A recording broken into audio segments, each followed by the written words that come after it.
उसमें भाजपा और शिंदे शिवसेना की युति स्वीप कर रही है।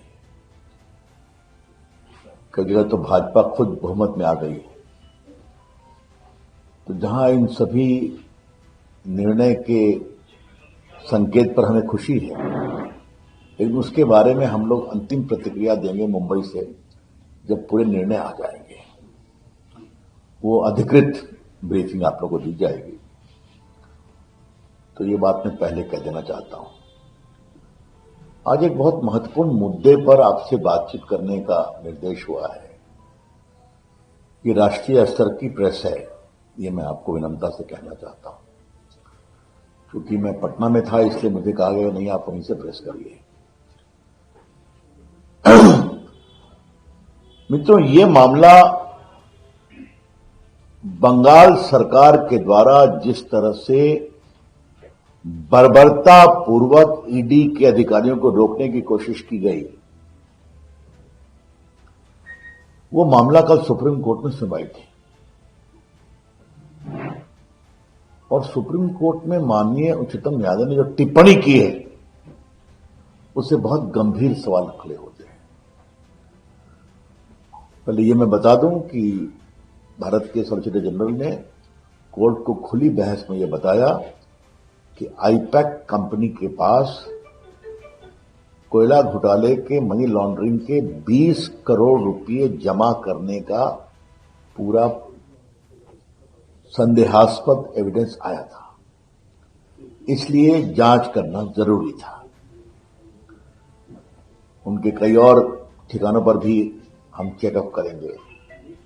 आपको मालूम है कि लगभग 3000 करोड़ रुपए का ये कोयला घोटाला है बंगाल में, जिसमें मनी लॉन्ड्रिंग, वहां कोयला जाता है,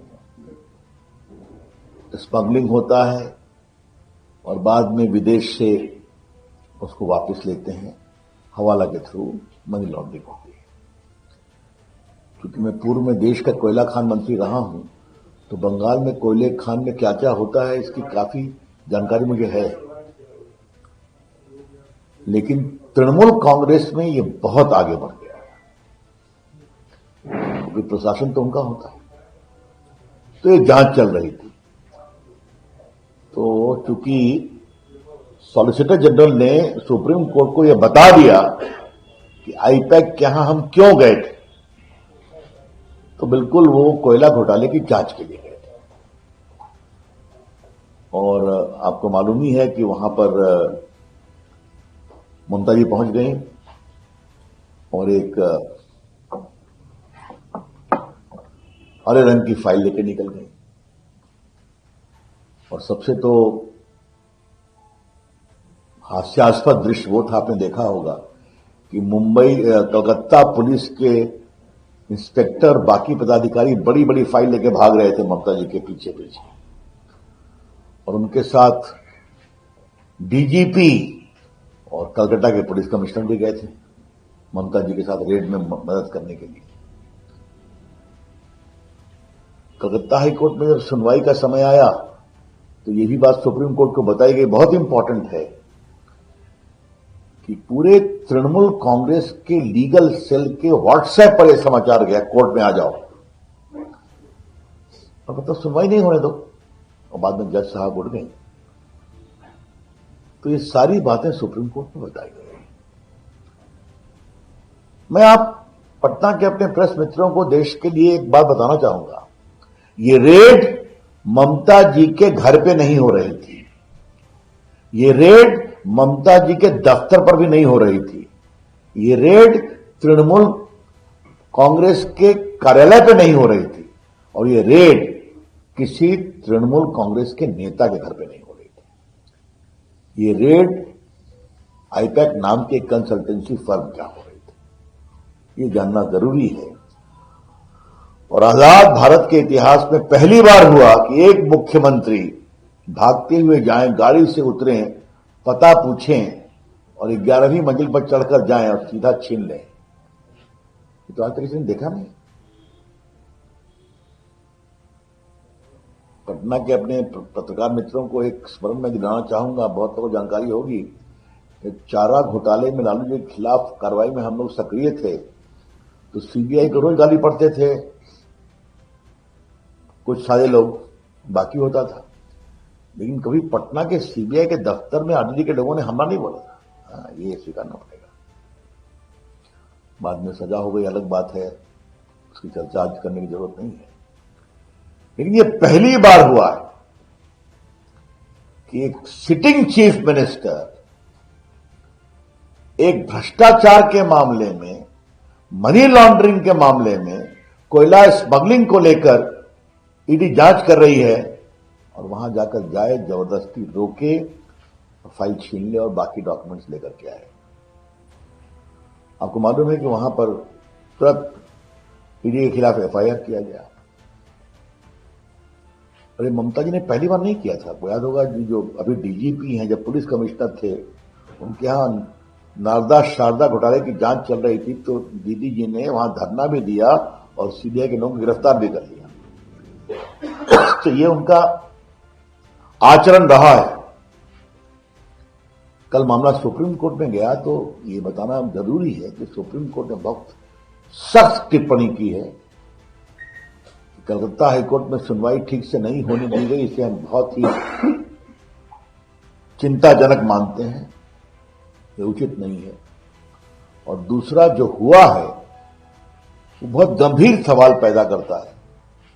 केंद्र में एक सरकार, प्रदेश में दूसरी सरकार तो हमेशा रहेगी, लेकिन कोई जांच हो रही है, उस जांच को मुख्यमंत्री अपने पदाधिकारियों के साथ मिलकर जबरन रोक दें, ये तो बहुत दुर्भाग्यपूर्ण है।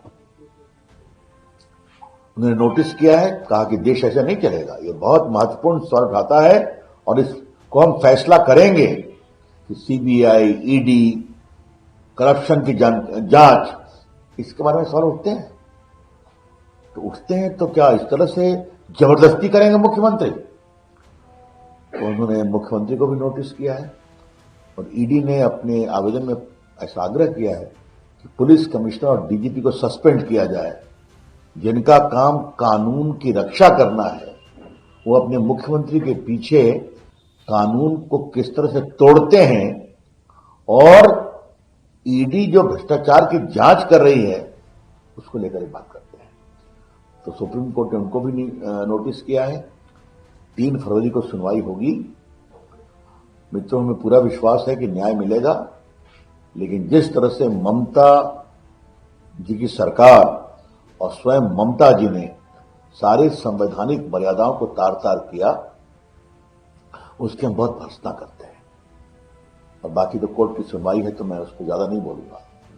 एक बात जो मुझे कहना है, और फिर मैं आपके प्रश्नों को जरूर लूंगा, कि संविधान की रक्षा की बात करने वाले खामोश क्यों हैं?